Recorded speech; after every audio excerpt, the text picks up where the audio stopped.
The ability to do good street photography is a key skill for any photojournalist.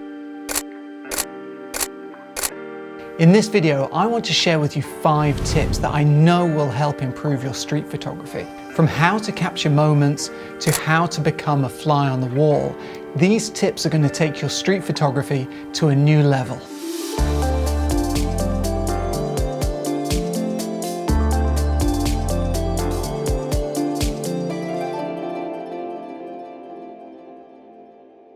Hi, my name is Sean Gallagher. I'm a photographer and filmmaker. If you're new to my channel, welcome. For the past 20 years, I've been working as a professional photographer and filmmaker, producing work for clients including National Geographic, The Guardian, and the Pulitzer Center. Here on my channel, I want to share with you some of the things that I've learned throughout my career in order to help you on your photography journey and improve your images. So what exactly is street photography? Well, as the name suggests, this is the kind of photography that you do on the street when you're out in public. But essentially, this is the type of photography that you do anywhere in public spaces. And it's normally characterized by being candid or an impromptu. Nothing is staged. You're literally reacting to what you see in the street. You're reacting to natural situations. And as a photojournalist and documentary photographer, I practice street photography on pretty much all of my assignments. So I want to share with you some of the things that I've learned over the course of my career so that you can learn some of these skills and implement them into your own style of shooting street photography. So let's go on to tip number 1, which I know is going to immediately help improve your street photography.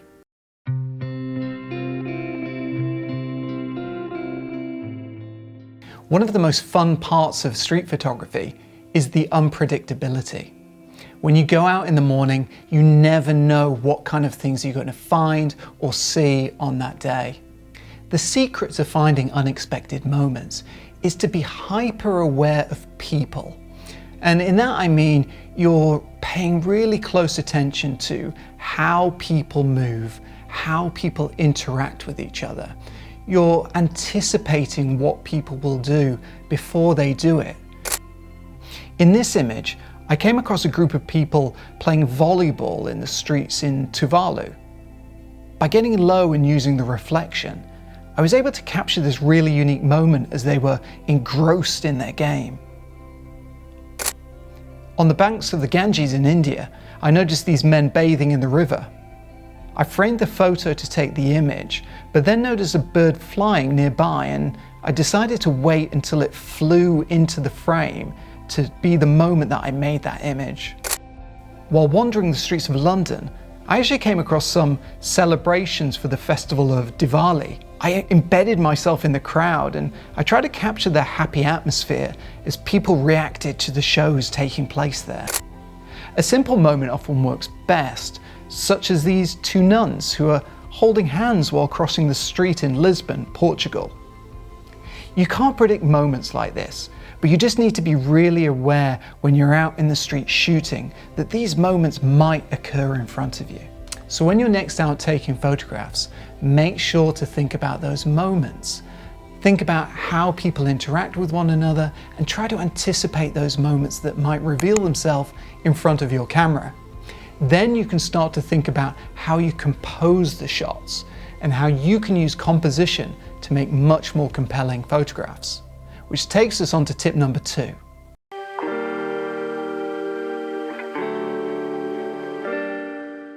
Playing with the elements within your frame and thinking more about composition is one of the best ways to improve your street photography. When you're out in the street or in parks or in these public spaces where you're doing your street photography, think about things like where you position your camera. So you don't always have to shoot from eye level. You can get high angles, low angles. You can use different elements in your frames, like things that you find in those public spaces, such as maybe a park bench or a parked car you shoot through the window, or a doorway. Anything that leads to something that's a little bit more interesting in terms of your composition and adds interest for your viewers and complexity when they look at those street photographs. In this image, I got low and pushed myself up against the wall on the left. To create this interesting composition, and I use the frame of the door to help draw attention to the couple on the right. Here I'm using the kind of Dutch angle effect where the camera is tilted. These boys were playing in an outdoor swimming pool, and I wanted to try to capture the dynamic action, and the tilt helped add to that effect. You can also use large groups of people or crowds to help make your compositions more interesting. More people in the frame often give your viewer more to look at and helps their eyes move around the frame. Always keep your eyes open for the unexpected moments, and then use composition as a way to surprise your viewer and keep them guessing about what they're looking at. Get creative, experiment with different things that you find, different objects, different angles, and try to find a way of seeing the world that's different from other people.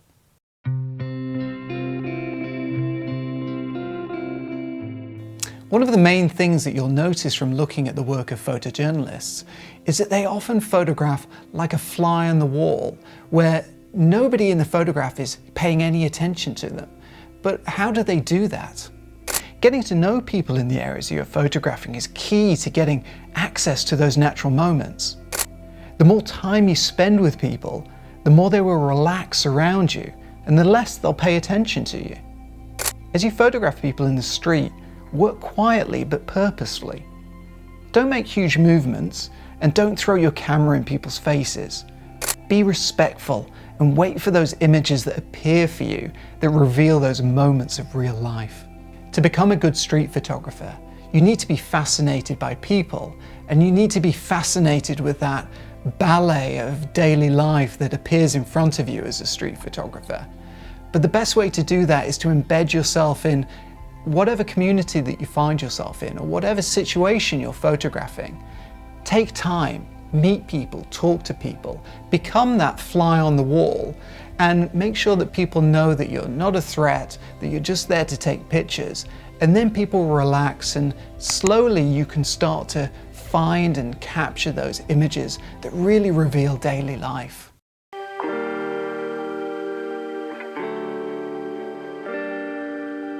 As ever, light is fundamental to making great images, and street photography is no exception. As a result, playing with light in your images is one of the best ways that you can improve your street photographs. Personally, my favorite time to do street photography is either early in the morning or in the late afternoon. At these times, communities are either coming alive at the start of the day, or people are rushing home as the day ends. Of course, at these times, you also have the added benefit of shooting in the golden hours when the light is at its best. But you shouldn't just shoot during these times, as street photography can really be done at any time of the day. The evenings especially can provide all sorts of different types of lighting as the city comes alive after dark. Plan your whole day around the light. Make sure that you're giving yourself the best chance of good images by photographing during the best lighting conditions. Play with the lights, experiment with it, and try to incorporate it into your street photographs to take them up to another level.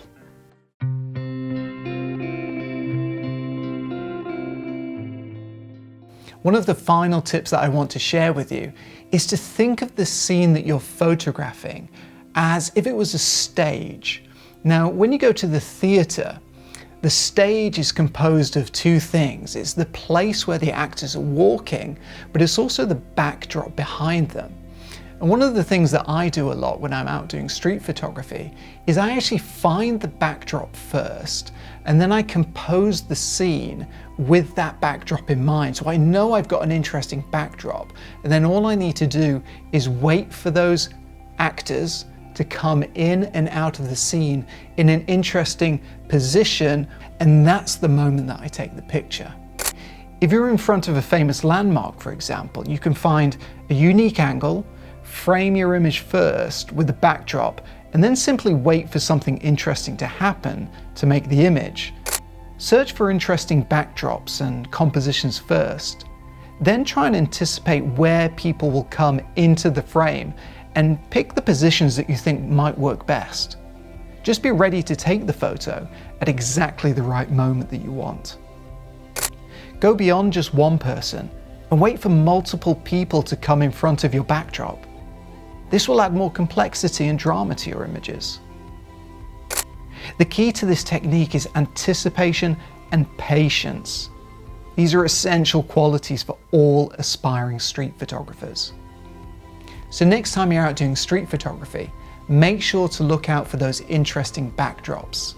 Pick your spot, frame your composition, and simply wait for something interesting to happen in the foreground, whether that's people coming in and out, or whether you capture some really unique moment that makes that street photograph special.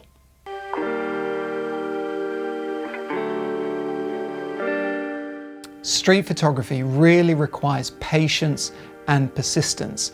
I can't emphasize enough how important these two qualities are if you want to master street photography.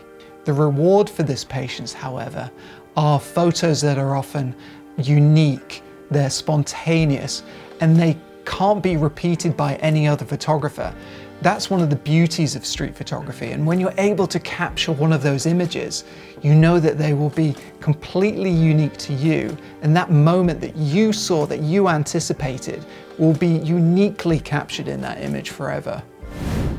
If you've been out doing street photography recently, why not consider sharing some of your images with my community? I have one on WhatsApp and one on WeChat, and in these groups, my community shares images. They give feedback on those images, and I also take part in the conversation to try and help people develop their photography. You can also download my free ebook titled The Camera Doesn't Matter. In this ebook, I reveal some of the secrets of professional photography and how you can use them to improve your own photographs. You can download that for free via my website, via the link in the description below. Thanks for watching today's video. If you enjoyed it, don't forget to like and subscribe. And if you have any questions, please put them in the comments section below and I'll get back to you as soon as I can. Okay, I'll see you in the next video.